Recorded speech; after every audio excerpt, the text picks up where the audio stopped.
मथुरा आ गए। मथुरा में कंस का आतंक छाया हुआ था।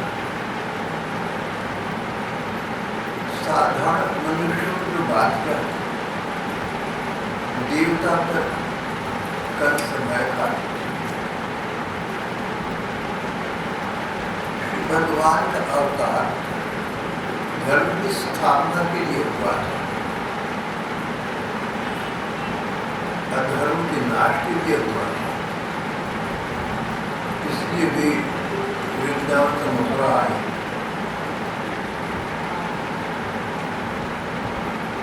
पहली रात मथुरा की बाहर सीधा पर सभी ब्रजवासी एक उपवन में रहे। अगला दिन हुआ।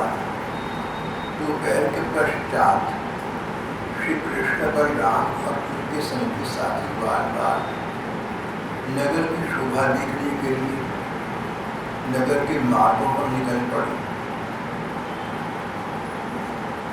श्री कृष्ण की कीर्ति कथाएं ब्रज में, मथुरा में दूर दूर तक ख्याति प्राप्त थी। मथुरा निवासियों में श्री कृष्ण के विषय में बहुत सुना था।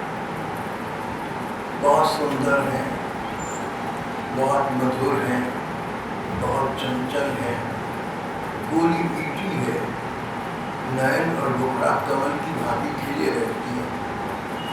बड़े बड़े महान कार्य करते हैं। कंस के भेजे बड़े बड़े भयंकर दैत्यों का उन्होंने देख के वध कर डाला था और उनको सद्गति प्रदान कर दी थी। उनकी सुंदरता, उनकी वीरता और उनकी भगवत्ता मानो दसों दिशाओं में फैल चुकी थी। मथुरा के लाखों नगर निवासी इन श्री कृष्ण के दर्शन के लिए उत्सुक और लालायित थे। कंस के भय के कारण वृंदावन जा न सके और पता लगा श्री कृष्ण स्वयं आ गए हैं। सबका मन में हर्षातिरिक्त से नृत्य कर उठा। सब पुलकित हो गए, गदगद हो गए। सबकी प्रतीक्षा सफल हो गई, सबका अन्वेषण संपन्न हो गया। आज श्री कृष्ण मथुरा की गलियों में, मथुरा के हाट बाजारों में नगर की शोभा देखने के लिए और नगर निवासियों के नयनों का फल प्रदान करने के लिए यहाँ भ्रमण कर रहे हैं।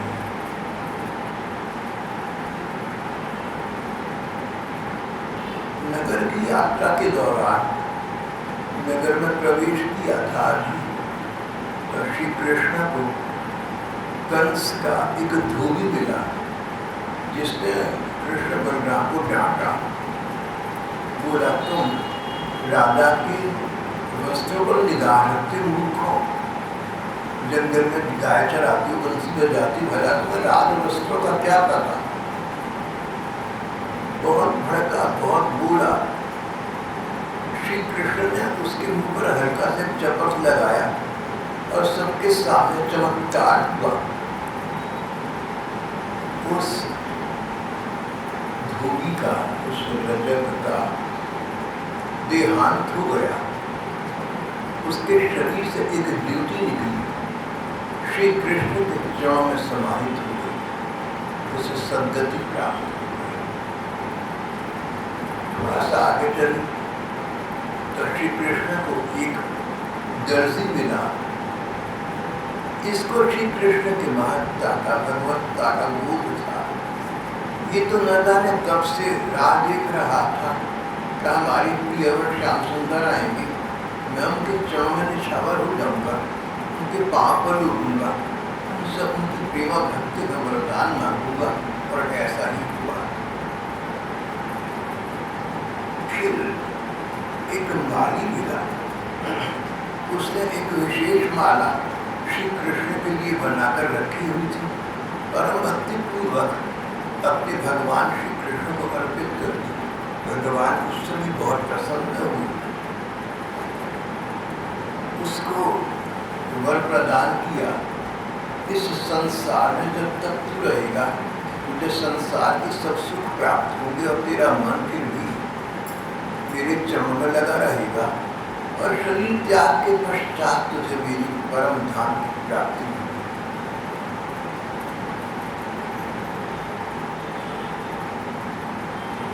इस प्रकार 3 जनों की वांछित वस्तु उन्हें प्रदान करके परमात्मा श्री कृष्ण, जो इस समय 11-12 वर्ष के बालक की लीला कर रहे थे, आगे निकले।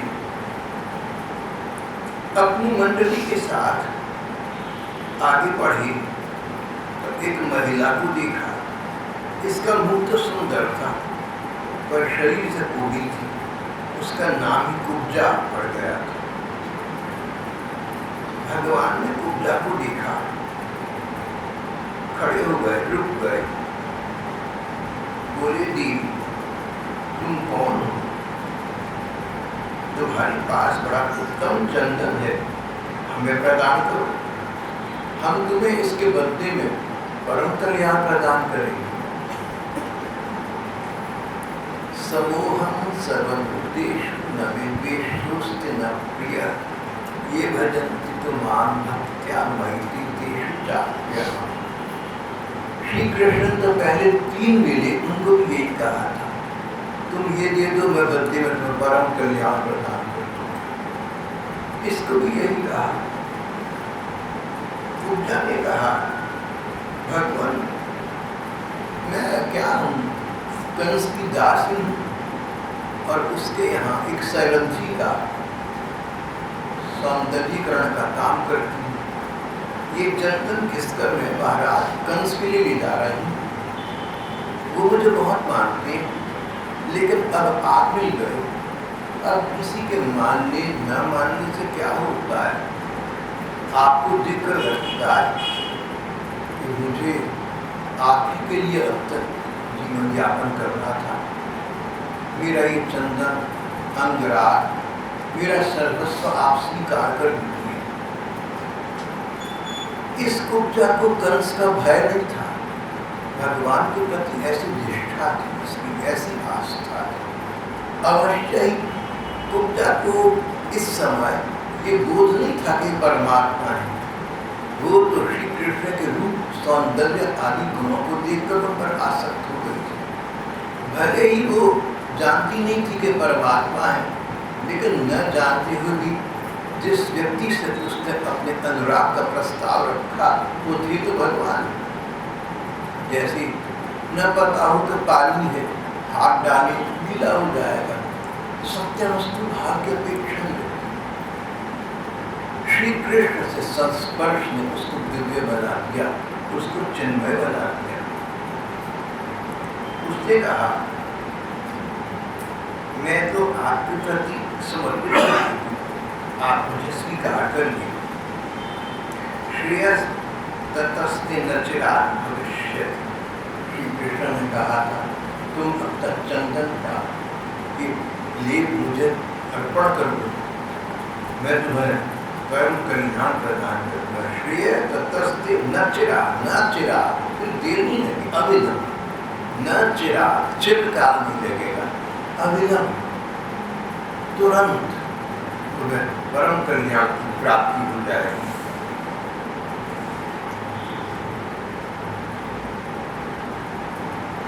उस समय एक और चमत्कार हुआ। भगवान कुब्जा पर प्रसन्न हुए।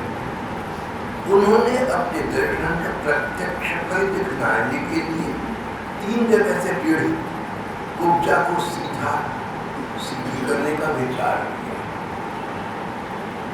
चमत्कार तभी है जब सभी को दिखे और हमारे जीवन में उसका कोई व्यावहारिक प्रभाव पड़ता है। इसके अतिरिक्त चमत्कार कोई अर्हता, कोई महत्ता नहीं बनती। श्री कृष्ण इस सिद्धांत को डालते दर्शन दर्शन फलम। उन्होंने तो दर्शन का फल दिखलाने के लिए 3 जगह से पीढ़ी कुब्जा को सीधा करने का विचार किया। भगवान ने अपने चरणों से कुब्जा के पैर के दोनों पंजे दबा दिए, हाथ ऊंचा करके 2 अंगुलियां उसकी ठोड़ी पर लगाई, उसके शरीर को तनिक उचका दिया, उचका के उसके सारे अंग सीधे और समान हुए। भुक्ति मुक्ति की दाता भगवान के स्पर्श से उपजा सुगौर सुस्वस्थ कन्या के रूप में परिणत हुई। देखते देखते परम सुंदर अंग अंग से सौंदर्य झरने लगा। उपजा 3 स्थानों से टेढ़ी थी, इसलिए बदसूरत बदरूप लगती थी। राजा कंस तो इसको बहुत मानते थे, लेकिन समाज में इसका आदर नहीं था। न तो कोई कार्य, न तो कोई व्यवसाय आदर प्रदान करने वाला था, न रूप न शिक्षा। एक प्रकार से तिरस्कृत जीवन था इसका। और आज श्री भगवान से संस्पर्श हुआ तो कैसा, स्वयं भगवान से उसको सम्मान प्राप्त हुआ। संसार की दृष्टि से देखें तो श्री कृष्ण परम सुंदर थे, परम सम्मान प्राप्त थे, परम वीर थे, और उन श्री कृष्ण से इस ऊर्जा को आदर का स्थान प्राप्त हुआ था। महात्मा कहते हैं कि तुम्हारे में कितने भी दुर्गुण हो, तुम के सुंदर नहीं हो, अगर तुम्हारी शक्ल खराब है, तुम्हारी आकृति बिगड़ी हुई है, अगर तुम्हारे पास शिक्षा नहीं है, कोई गुण नहीं है, अगर किसी व्यक्ति में शरीर के स्तर पर कोई गुण नहीं है, लेकिन वो अपने आप को भगवान के प्रति समर्पित कर दे, तो भगवान उस निर्गुणी को गुणवान स्वयं बनाते हैं। हमने अपने आप को भगवान के चरणों में समर्पित करना है, जैसे भी है वैसे। जो हम भले बुरे सो तेरे भगवान, हम तो तुम्हारे चरणों में आ गए, जैसा तुम उचित समझो वैसा करो। भगवान के प्रति इस प्रकार के समर्पण का भाव व्यक्ति को भगवान जैसा गुण संपन्न कर देता है, सद्गुण संपन्न कर देता है। तन और मन दोनों सुंदर हो जाते हैं, शरीर और आत्मा दोनों का सौंदर्य अतुलनीय हो जाता है। उपजा ने अपने आप को श्री कृष्ण के प्रति समर्पित कर दिया। देखते देखते वो सुंदर सुस्वस्थ और सुडौल नायिका जैसे रूप में परिणत हो गई। अहिल्या तो पत्थर बन के पड़ी हुई थी, पर्वतशिला थी, राम जी के चरण स्पर्श से भरी नारी सुहाई एक सुंदर कन्या के रूप में परिणत हो गई थी। ऐसा बात यहाँ अपने को भगवान के प्रति हमने समर्पित करना है, जैसी भी है वैसी को करना है। बस एक गुण चाहिए, नेक नियत, सद्भाव, भावना होनी चाहिए, फिर भगवान सब कुछ स्वयं प्रदान करेंगे। बहुत सी विद्वानों का ऐसा कहना है कि पिछले युगों में, पिछले जन्मों में भी उपजा ने भगवान को चाहा था, इसलिए भगवान ने इस जन्म में उसको 3 जगह से टेढ़ा बनाया था। उपजा के रूप में पैदा किया, इसलिए उसको कुरूप इसलिए बनाया भगवान ने कि नगर के अन्य नागरिकों को उस पर कुदृष्टि न पड़े। अगर वो सदा से सुंदर होती, बहुत से लोगों का मन उसके प्रति आसक्त होता। श्री कृष्ण जिसको अपनाते हैं उसको ऐसा बना लेते हैं कि संसार अपनी दूषित दृष्टि उस पर डाल न सके। इसलिए उपजा को भगवान ने कृपा पूर्वक उपजा बनाया था, 3 स्थान से टेढ़ा बनाया था। अब स्वयं श्री कृष्ण सामने आ गए थे, उपजापन की आवश्यकता नहीं थी, उन्होंने उसको सीधा करने का अभिनय किया और एक परम सुंदरी के रूप में उसे स्थापित कर दिया। दर्शयन दर्शनी फलम, श्री भगवान ने अपने दर्शन का प्रत्यक्ष फल दिखलाने के लिए 3 जगह से टेढ़ी उपजा को सीधी करने का विचार किया और देखते देखते उसको एक सुंदर सुडौल कन्या के रूप में परिणत कर दिया। उस क्षण उपजा रूप गुण और उदारता से संपन्न हुए।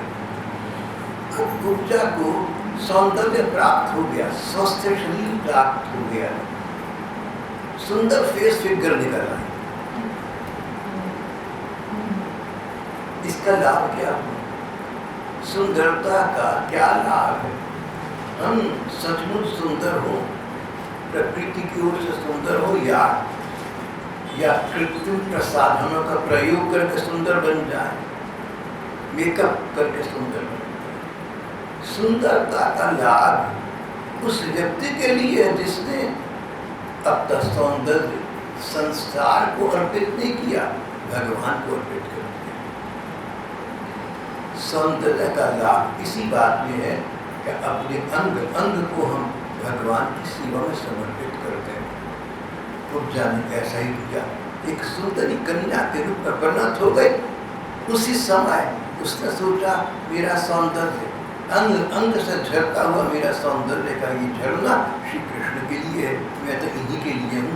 उसने अपने आप को श्री कृष्ण चरणों में समर्पित कर दिया। अगर तुम्हारे पास कोई गुण हो ना, किसी अंग में कोई सौंदर्य हो, तो श्री भगवान के प्रति उसे समर्पित कर दिया। अगर आंखें बड़ी बड़ी सुंदर हो तो श्री भगवान के लिए, अगर श्रवण शक्ति आपकी तीव्र है तो श्री कृष्ण के कीर्तन और कथा लीलाएं सुनने के लिए, अगर आपकी जिह्वा वाक्पट में बोलने में चतुर है तो श्री कृष्ण की लीला कथा का उच्चारण करें। जो भी अंग सुंदर हो श्री कृष्ण के लिए है। अब सर्वस्व सुंदर ना हो, सिर्फ से पातक सुंदर ना हो, जो भी अंग सुंदर हो भगवान के प्रति समर्पित करते हैं। श्री कृष्ण के प्रति अपने सौंदर्य का समर्पण आत्मिक सौंदर्य प्रदान करता है, जन्म जन्म का सौंदर्य प्रदान करता है, सदा सदा के लिए श्री भगवान के साक्षात परम धाम में स्थान प्रदान कर देता है। मानव जीवन का चरम लक्ष्य यही है, मानव जीवन का परम लक्ष्य यही, सर्वोपरि पराकाष्ठा यही, ये असंबोध स्थिति है असंदिग्ध मानवपन की, इसके लिए प्रयत्नरत रहना चाहिए। कुब्जा तो अनपढ़ थी बेचारी, समाज में आदर प्राप्त नहीं थी, कुरूप भी थी, पर जहाँ उसको कुछ मिला, सुंदरता का अपने शरीर में आभास मिला, अपना सुंदर तन, अपना सुंदर मन श्री कृष्ण को समर्पित कर दिया और श्री कृष्ण ने उसको स्वीकार कर दिया। अवश्य कुब्जा नहीं जानती थी कि परमात्मा है, उसका जार भाव था, पर पुरुष के प्रति प्रेम हो जाए ऐसा भाव था। लेकिन अभी आपसे कहा ना, वो जो पर पुरुष थे, कुब्जा के लिए पर पुरुष भले ही हूँ, पर सत्य के हुए तो परम पुरुष थे, परम पुरुष परमात्मा थे।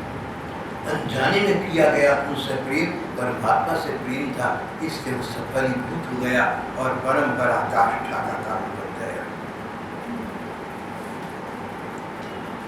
कुब्जा के मन में तुरंत जहाँ सौंदर्य संपन्न हुई, अंग अंग का सौंदर्य झांक रहा था, उसके मन में श्री कृष्ण से मिलन की कामना उद्दीप्त हुई। उसने उनके दुपट्टे का छोर पकड़ लिया, मुस्कुराते हुए बोली, वीर शिरोमणि चलिए मेरे घर चलिए, अब मैं आपको यहाँ नहीं छोड़ सकती, आपने मेरे मन का हरण कर लिया है, मुझे अपनी दासी के रूप में स्वीकार कीजिए, मेरे साथ चलिए। भगवान ने कुब्जा के इस उपकथन का, कुब्जा की इस बात का सम्मान किया। उन्होंने कहा ठीक है, अपने आवश्यक कार्य पहले करके उसके तुरंत पश्चात सुंदरी हम तुम्हारे घर आएंगे। परम मधुर वार्ताएं करके श्री कृष्ण ने कुब्जा को विदा कर दिया।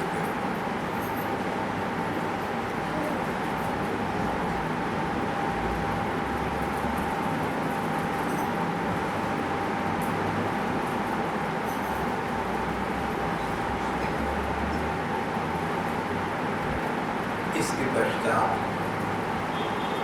श्री कृष्ण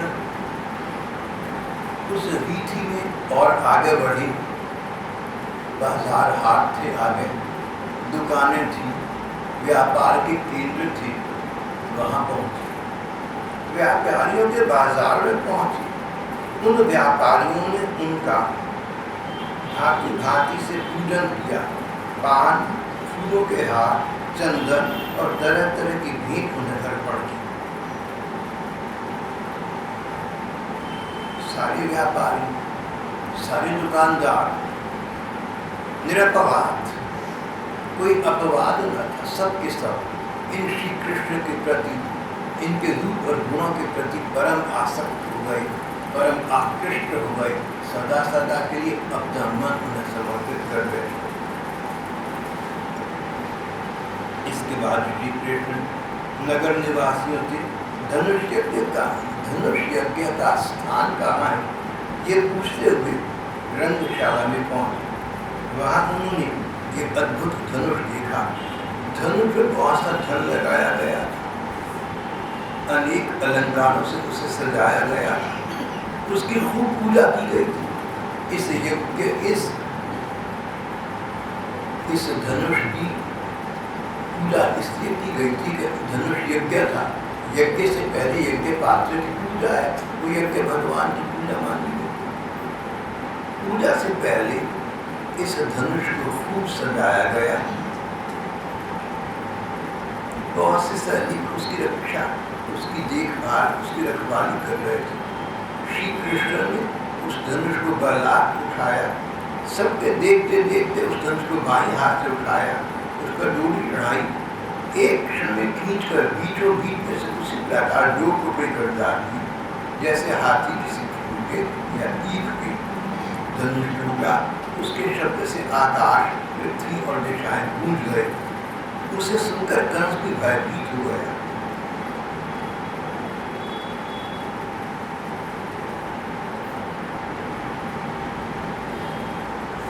नगर निवासियों ने श्री कृष्ण के इस अद्भुत पराक्रम की बात सुनी तो उन्होंने कहा था, उन्होंने आपस में चर्चा आरंभ की। हमने ठीक ही सुना था कि ये बालक नहीं है साधारण, इस बालक के रूप में कोई विशेष देवता है। इस प्रकार श्री कृष्ण और बलराम पूरी स्वतंत्रता से मथुरापुरी में विचरण करने लगे। देखते देखते सूर्यास्त हो गया। दोनों भाई बाल बालों से घिरे हुए नगर से बाहर अपने डेरे पर लौट आए।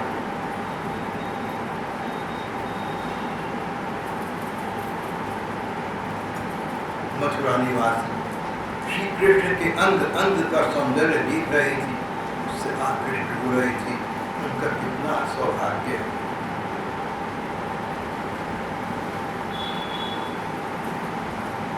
गोप्यो मुकुंद विगमे विरहातुराया। जब श्री कृष्ण वृंदावन से मथुरा के लिए चल पड़े तो गोपिकाओं ने कितना क्रंदन किया, कितना हाहाकार चीत्कार किया। उसमें उन्होंने कहा था कि श्री कृष्ण कहते हैं आयास्य शीघ्र आऊंगा, पर वहाँ नगर निवासियों को इतना आकृष्ट कर देंगे कि दोबारा शीघ्र आ सके, कभी भी आ सके, क्या पता भविष्य के गर्त में क्या छिपा है। मार्ग में जो लोग श्री कृष्ण का दर्शन करेंगे वे भी उनसे परम आकृष्ट होंगे, परम आह्लादित हो जाएंगे। श्री सुखदेव जी कहते हैं गोप्यो मुकुंद विगमे विरहातुराया। ब्रज में भगवान की यात्रा के समय गोपियों ने विरह से आतुर होकर जो जो बातें कही थी वे सब यहाँ अक्षर सत्य हूँ। सचमुच यात्रा मार्ग कीजिए लोग और मथुरा के नगर निवासी श्री कृष्ण के दर्शन करके परमानंद में मग्न हो गए।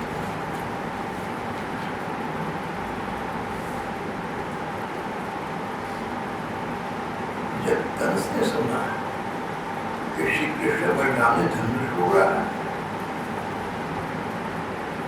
उन्हें कोई परिश्रम नहीं करना पड़ा, कोई कठिनाई नहीं उठानी पड़ी, तब वह बहुत ही डर गया। उस दुर्बुद्धि को बहुत देर तक नींद आई, भयंकर सपने दिखे, बहुत अपशकुन हुए। अब मृत्यु से भयभीत हो गया। पूरी रात उसे नींद आई। जब रात बीत गई और प्रातःकाल हुआ तब राजा कंस ने दंगल का महोत्सव आरंभ किया। कुश्ती का उत्सव करना था, मल्ल क्रीड़ा करनी थी, उत्सव आरंभ किया। राज कर्मचारियों ने रंगभूमि को भली भांति सजाया, बाजी बजने लगी, लोगों के बैठने के मंच खूब सजाए गए थे। ब्राह्मण, क्षत्रिय आदि नागरिक तथा ग्रामवासी यथा स्थान बैठ गए। राजा लोग भी अपने स्थान पर जा बैठे। राजा कंस अन्य छोटे छोटे राजाओं के साथ उनके बीच सबसे शीर्ष सिंहासन पर बैठा, पर मन ही मन बहुत घबराया हुआ था। पहलवानों के ताल टूटने के साथ ही बारी बजने लगी। गर्वीले पहलवान खूब सज धज कर अपने अपने उस्तादों के साथ अखाड़ी में आ उतरे। चारू मुश्किल आदि बड़े बड़े पहलवान बाजों की सुमधुर ध्वनि से उत्साहित होकर अखाड़ी में आकर बैठ गए। उसी समय कंस ने नंद आदि ग्रुपों को बुलवाया। उन लोगों ने आकर कंस को प्रकार प्रकार की भेंटें अर्पित की। फिर जाकर भी अपने स्थान पर एक मंच पर बैठ गए।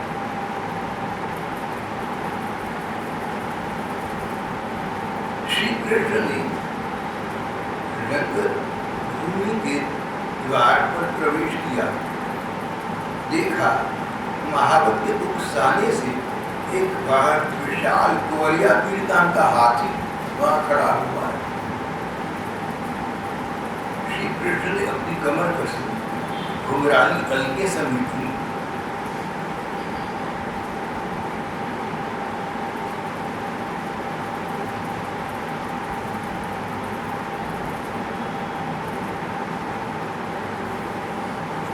महावत ने भयंकर हाथी कोरिया पीठ को अंकुश की मार से क्रुद्ध करके श्री कृष्ण की ओर बढ़ाया।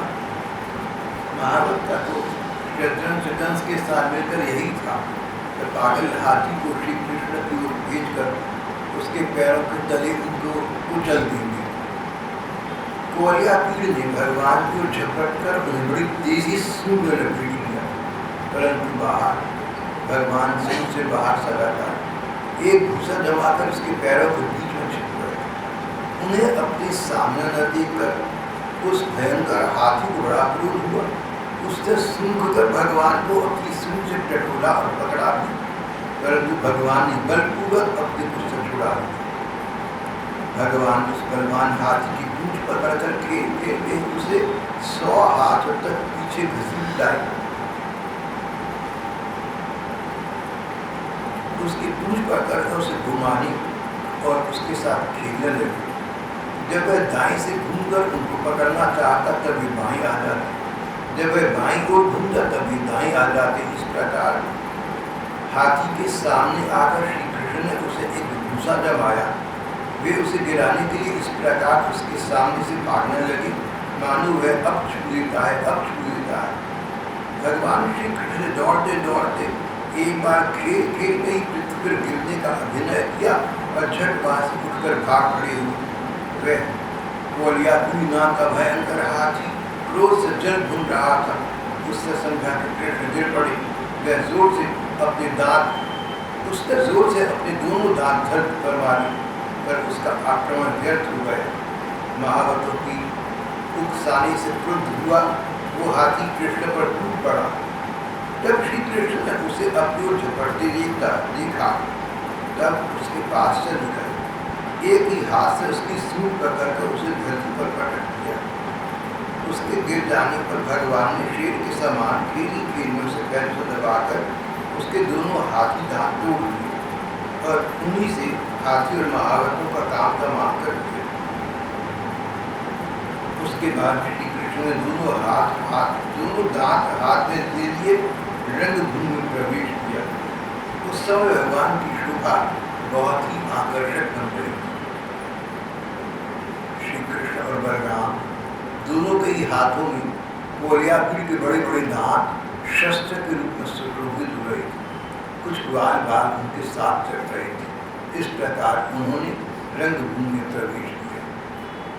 जिस समय भगवान कृष्ण रंगभूमि पर पधारे उस समय उनका रूप अलग अलग लोगों को अलग अलग प्रकार का लिखा। जिसकी जैसी भावना थी भगवान का, उसको वैसा रूप दिखा। जो गोपगण थे उनको लगा कि हमारी बहुत आत्मीय, हमारी स्वजन, हमारी अपनी, हमारी प्यारी कृष्ण आ गई, उनको लाड़ उमड़ आया। बड़े बूढ़ों को श्री कृष्ण एक छोटे बालक के रूप में दिखाई दिए, उनका भी लाड़ उमड़ आया।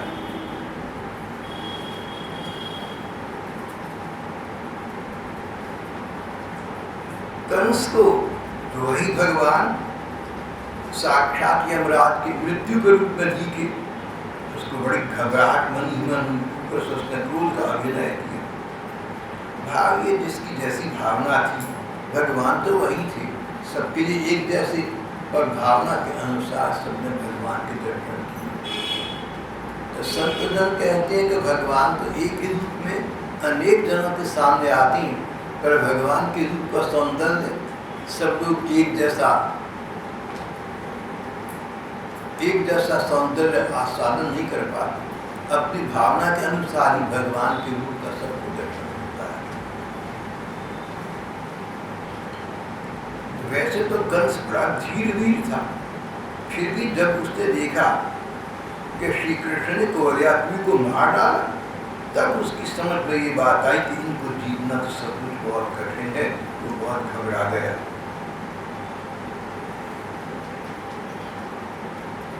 मंचों पर बैठे लोग श्री कृष्ण का नाम को देखकर बड़े प्रसन्न हुए।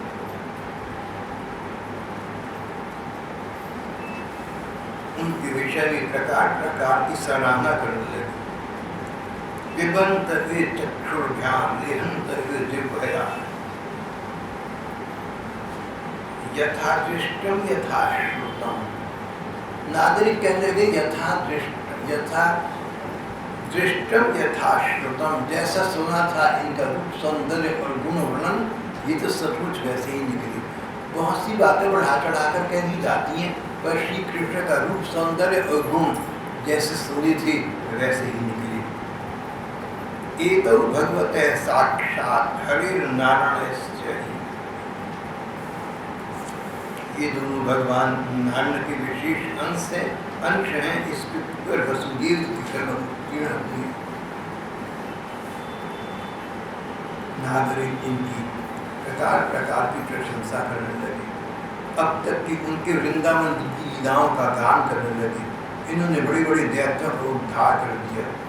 इन्होंने आग और पानी से बाल और गौनों को बचाया। इन्होंने इंद्र का मान मर्दन किया। इन्होंने 7 दिनों तक एक हाथ पर गिरिराज गोवर्धन को उठाए रखा। और फिर उत्कर्ष तो वही हुआ जहाँ सारी समाज में सब समय होता था। बात गोपियों पर आ गई। गोपियाँ इनकी मंद मंद मुस्कान, मधुर दृष्टि और सदा एक रस प्रसन्न रहने वाले मुखड़े के दर्शन से आनंदित रहती थी। गोपियाँ अनायासी श्री कृष्ण के संस्पर्श से सब प्रकार की तापों से मुक्त रहती थी। गोपियाँ मथुरा में स्थान पर जहाँ श्री कृष्ण की चर्चा और सराहना होती, वहाँ गोपिकाओं का नाम आ जाता। गोपिकाएं धन्य हैं जिन्होंने अपने जीवन का परम लाभ प्राप्त कर लिया। गोपिकाएं धन्य हैं जिन्होंने श्री कृष्ण के अवतार लेने का पूर्ण लाभ प्राप्त कर लिया।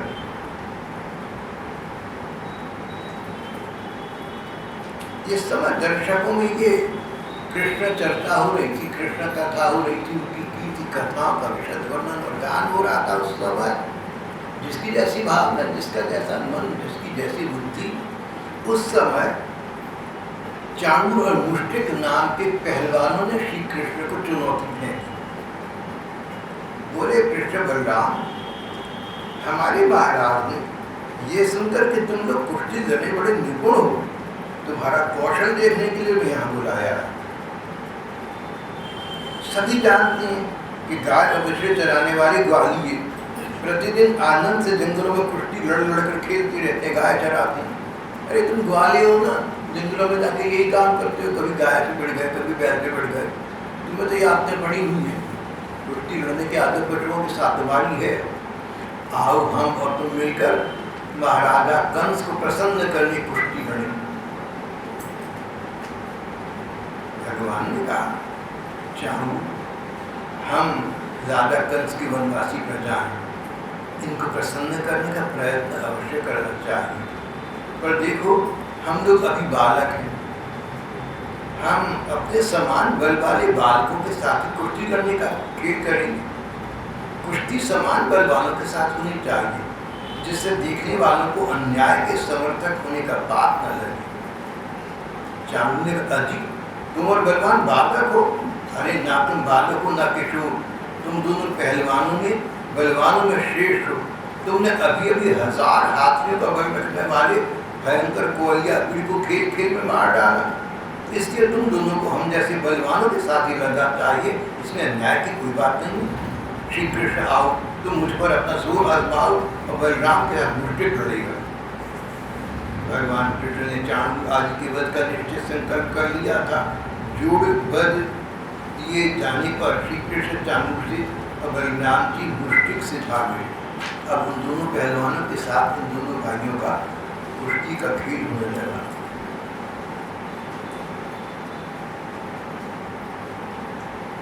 इस दंगल को देखने के लिए नगर की बहुत सी महिलाएं आई हुई थी। उन्होंने देखा कि बड़े बड़े पहलवानों के साथ छोटे छोटे कुमार बालक कोमल बालक लड़ाई ला रहे हैं।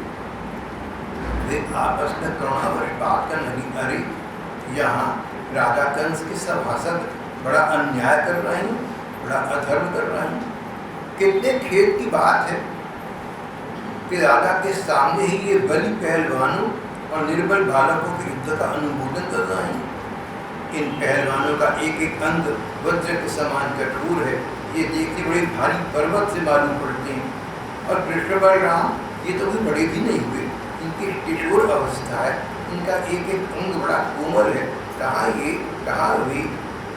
जितने लोग यहाँ इकट्ठे हुए हैं देख रहे हैं, उन्हें अवश्य अवश्य धर्म के उल्लंघन का पाप लगेगा। सखी अब हमें यहाँ से चल देना चाहिए, जहाँ अधर्म की प्रधानता हो वहाँ कभी न रहे, ये शास्त्र का नियम है। शास्त्र कहते हैं कि बुद्धिमान पुरुषों को सभासदों के दोषों को जानते हुए सब में जाना उचित नहीं। वहाँ जाकर उन अवगुणों को कहना, चुप रह जाना अथवा पता नहीं मैं नहीं जानता ऐसा कहना, ये तीनों ही बातें मनुष्य को पापी और दोष का भागी बनाती। उन सम्राट महिलाओं ने बड़े नियम बड़ी ठीक बात कही। अगर कहीं अन्याय हो रहा है, कहीं अधर्म हो रहा है, तो वहाँ चुप रहो, मानो तो तुम्हारा कोई संबंध नहीं है, तो पाप तो तुम्हें लगेगा कि अधर्म का पोषण कर दिया। कुछ न कर सको तो वहाँ से उठकर चले जाओ। अधर्म का भाग न बनो, वहाँ बनी न रहो, वहाँ बैठे खड़ी न रहो, उस स्थान को छोड़कर अन्यत्र चले जाओ।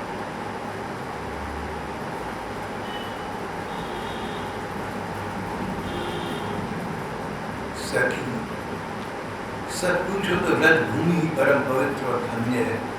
वहाँ ये पुरुषोत्तम मनुष्य के विष में छिप कर रहती, शंकर जी और लक्ष्मी जी इनके चरणों की पूजा करती, और वहाँ ये बलराम जी के साथ वंशी बजाते हैं, गौएं चराते हैं, प्रकार प्रकार के खेल खेलते हैं, आनंद से विचरती हैं। पता नहीं गोपियों ने कौन सी तपस्या की थी जो नेत्रों के दोनों से निरंतर उनकी रूप माधुरी का भान करती रहती है। इनका रूप क्या है? लावण्य का सार। गोप्यस्तप है किमाचरण, बार बार भी चर्चा होती है। गोपियों ने पता नहीं क्या तपस्या की थी जो श्री कृष्ण के प्रति उनका इतना भाव है।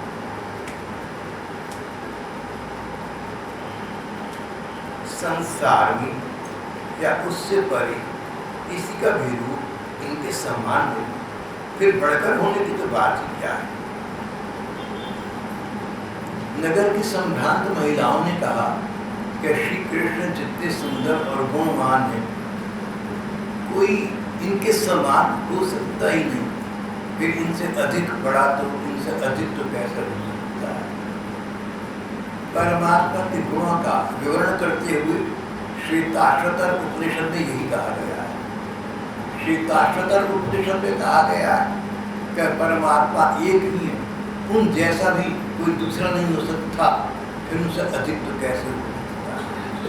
और यही बात मुसलमान भाइयों के धर्म ग्रंथ इस्लाम में भी कही गई है, कुरान शरीफ में कहा गया है,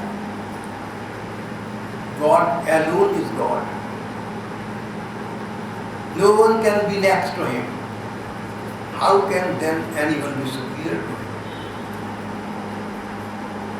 सब धर्मों में परमात्मा के बारे में एक ही बात कही गई।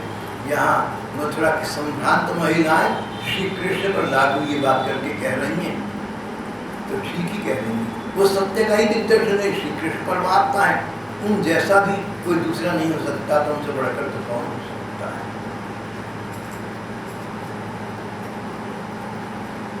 मथुरा की इन महिलाओं ने गोपिकाओं के भाग्य को बहुत बहुत सराहा। जैसे श्री कृष्ण जैसा दूसरा कौन हो सकता है, ऐसे गोपिकाओं जैसा परम सौभाग्यशाली भी दूसरा कौन हो सकता है। व्रत की गोपियां धन्य है, इनका चित्त, इन गोपियों का चित्त निरंतर श्री कृष्ण में लगा रहता है। प्रेम भरे हृदय से अश्रुगद्गद कंठ से वे इन श्री कृष्ण की लीलाओं का गान करती रहती है। दूध दूधती है तब श्री कृष्ण का ध्यान, दही मथते समय, धान कूटते समय, घर लीपते समय, बच्चों को झूला झुलाते समय, रोटी बच्चों को चुप कराते समय, घरों को झाड़ते बुहारते समय, सारे काम काज करते समय श्री कृष्ण के गुणों के ज्ञान में ही मस्त रहती। श्रीमद् भागवत के दशम स्कंध के 44वें अध्याय का ही 15वां श्लोक है, जो भक्ति जगत में विश्वविख्यात है। यादुहनी वहननी मथनोपली प्रेंखेक नागरुदितो क्षणमार्जनार्थ गायन्ति चैन मनुरक्त धियोषु कंठ्यो धन्या व्रजस्त्रिय गुरुक्रम चित्तयाना। गायन्ति चैव मनुरक्त धियोषु कंठ्यो, मनुरक्त हृदय से, श्री कृष्ण का हृदय गया हुआ है, उनके प्रेम में पागल है। आंखों में प्रेम के अश्रु, प्रेम के आंसू बह रहे हैं, कंठ गदगद हो रहा है, रुद्ध हो रहा है। श्री कृष्ण की अब तक की अनेक लीलाओं का चिंतन मन की आंखों से कर रहे हैं। घर के काम काज तो सब कर रहे हैं, पर मन श्री कृष्ण में, जिमी नागरी गोचित नागरी। कबीर जी ने एक दोहे में कहा, गांव की एक महिला नदी से पानी भरती है, कितने घड़े सिर के ऊपर रखती है पानी से भरी हुई, और घर तक का रास्ता टेढ़ा मीढ़ा गढ़ों वाला है, बड़े ध्यान पूर्वक चलती है, कहीं ऐसा ना हो कि घड़े गिर पड़े पानी में गिर जाए। लेकिन उसका मन, भले ही वो बहुत ध्यान पूर्वक चल रही है, लेकिन मन उसका इस बात में है कि घड़ी गिर न जाए, पानी बिखर जाए। कबीर जी ने एक दोहे में कहा कि इसी प्रकार व्यक्ति को संसार के सबका तौर तरीके से करते हुए अपना ध्यान भगवान में लगाए रखना चाहिए। गायन्ति चैन मनुरक्त धियोषु कंठ्यो धन्या व्रजस्त्रिय गुरुक्रम चित्तयाना। इस प्रकार श्री कृष्ण की कीर्ति कथाओं की प्रशंसा हो रही थी, उनके गुणों की सराहना हो रही थी। सारा नगर श्री कृष्ण के प्रेम सागर में डूबा हुआ था। बस कंस और उसके साथ विनाशकाले जब विपरीत बुद्धि, जब पशु की जब मौत आती है जंगल की तरफ भागता है, वो हिसाब विनाशकाली विपरीत बुद्धि, ये आगे का प्रसंग कर गए।